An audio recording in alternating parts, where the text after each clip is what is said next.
বন্ধুগণ, এখন আমি দাঁড়িয়ে রয়েছি কাশ্মীরের সে বিখ্যাত ডাল লেকের ধারে। এখান থেকেই হয় শিকারা রাইড। শিকারা রাইডের জন্য এখানে কিন্তু এক থেকে একাধিক ঘাট রয়েছে, যেখান থেকে খুশি আপনারা এখান থেকে করতে পারেন। কিন্তু যদি সবথেকে ভালো পাহাড়ের ভিউ পেতে চান শিকারা রাইডের সময়, তাহলে বলবো 17 নম্বর ঘাটে চলে আসুন। এই যে পেছনে ঘাটটা দেখছেন, এটা হচ্ছে 17 নম্বর ঘাট। এই জায়গাটা দেখেছেন তো কত মানুষের ভিড়। আর এখানে শিকারা রাইড করতে হলে চেষ্টা করবেন সবসময় যে সানলাইট থাকতে থাকতে এখানে ঢুকে যাওয়ার, তাহলে এখান থেকে খুব সুন্দর ভালো ভিউটা কিন্তু পাবেন। আর যদি দেরি করে ফেলেন তাহলে হয়তো শিকারা রাইডটা হয়ে যাবে, কিন্তু শিকারাতে করে জলের মধ্যে ভেসে থেকে এই যে পুরো যে পাহাড়ের ভিউটা ক্যাপচার করা, এই দৃশ্যটা কিন্তু উপভোগ করতে পারবেন না। এই রাইডটা আপনারা চাইলে কিন্তু সকালেও করতে পারেন, কিংবা বিকেলের এই শেষ সময় কিন্তু করতে পারেন।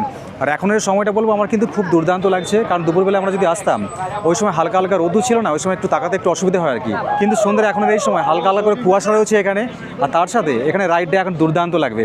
চলুন, এখান থেকে শিকারার জন্য কত করে নেওয়া হচ্ছে বোটের প্রাইস, এখানে সব কিছু কিন্তু ঘন্টা হিসেবে হয়, মানে আপনারা যত ঘন্টার জন্য নেবেন সেই হিসাবে কিন্তু একটা বাজেট হয়।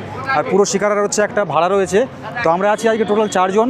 আর এখানে কয়েকটা জায়গা রয়েছে, এখানে মানে সাইট সিনের মধ্যে যদি প্যাকেজ নেন তাহলে 1500 টাকা। আর যদি চান যে আমরা ঘন্টা হিসেবে এমনি ঘুরবো লেকের মধ্যে বিভিন্ন জায়গাতে, তাহলে ঘন্টায় কিন্তু 1000 টাকা করে খরচ পড়ে। আপনারা যদি চান যে 2 ঘন্টা 3 ঘন্টা ঘুরবেন, তাহলে সেই হিসাবে ঘন্টায় 1000 টাকা করে আপনাদেরকে পে করতে হবে।